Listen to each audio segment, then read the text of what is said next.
रसोइयों को और अन्य शिक्षकों को एक बड़ी सौगात मिली, जिसमें देखने को मिला कि कैशलेस इलाज की सुविधा जो है वो इन शिक्षकों को दी गई है। उसके पास से ही देखने को मिल रहा है कि सभी के बीच में काफी ज्यादा खुशियों का माहौल है।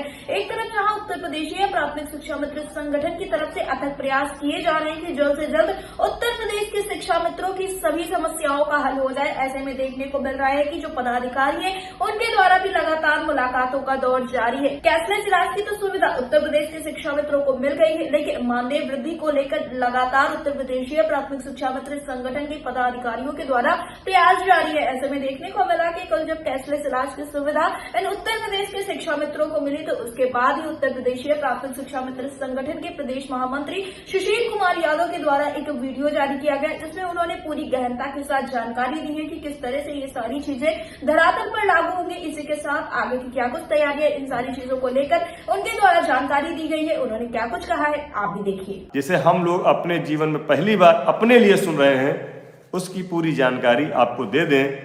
जैसे बहुत सारे लोग अभी फोन कर रहे थे कि भैया ये कौन सा बलाय है, ये कौन सी बला है कैशलेस चिकित्सा, इसमें क्या होगा। कुछ लोग कमेंट कर रहे थे फेसबुक पर कि पैसा देना पड़ेगा, क्या करना पड़ेगा।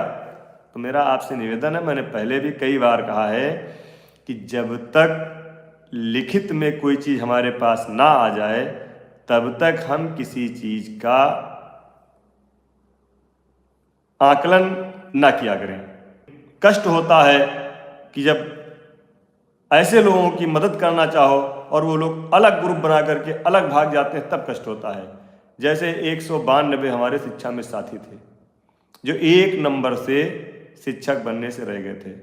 उसमें शुरुआत में हमने पैरवी किया और लगभग बात बनने के करीब में थी, लेकिन उन लोगों ने अपना अलग ग्रुप बना लिया, अलग संगठन बना लिया और अलग पैरवी करने लगे।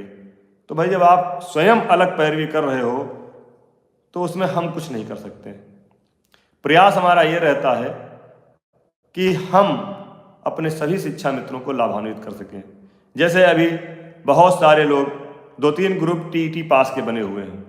अच्छी बात है आप टीईटी पास हैं, हम भी टीईटी पास हैं, लेकिन जब हम जानते हैं कि अभी टीईटी और सीटीईटी का कोई मतलब ही नहीं है तो अभी उस विषय को उठाना ही बेकार है।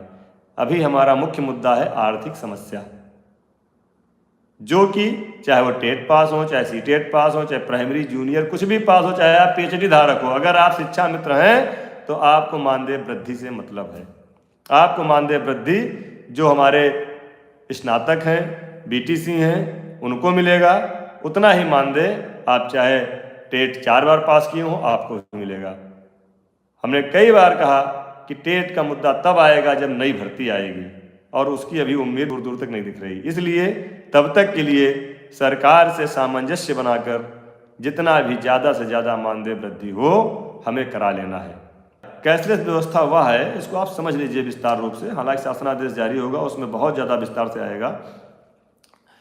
आप और आपके परिवार के सदस्य, परिवार में देखिए माता को लिया जाता है, पिता को लिया जाता है, आप स्वयं, पति या पत्नी जो भी आपके हैं वो, और आपके बच्चे, इतने लोगों को इस परिवार में लिया जाता है।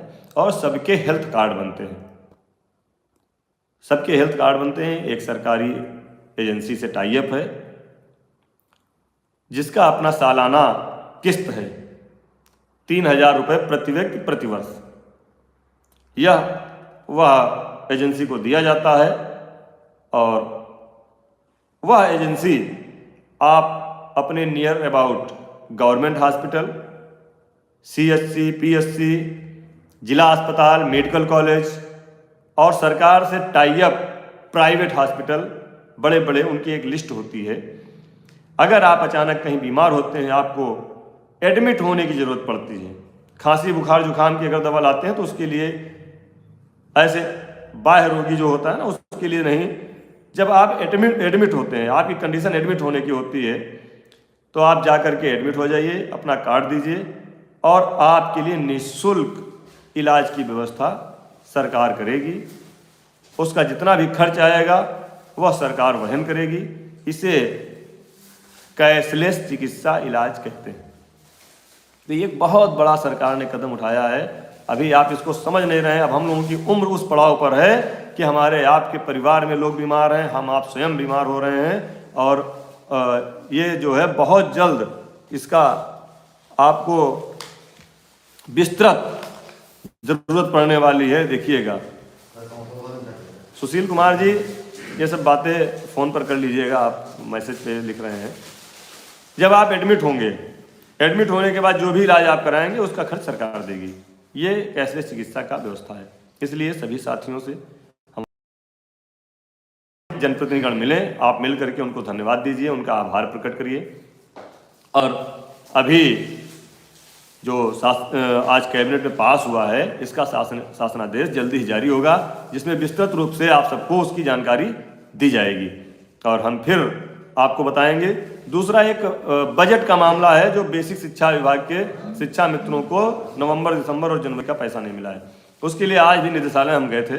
5 जनपद, इतना देखिए 1 महीने से मैं कह रहा हूँ, 5 जनपद आज भी ऐसे हैं जहाँ से सूचना नहीं आई है निदेशालय।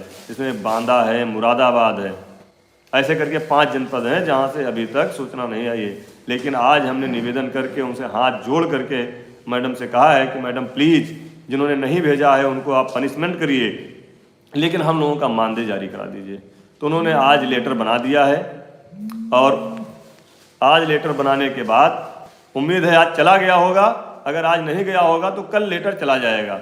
कल शासन में अगर लेटर चला जाएगा तो शासन में बजट पास करा करके उम्मीद है कि अगले सप्ताह हर हाल में आपके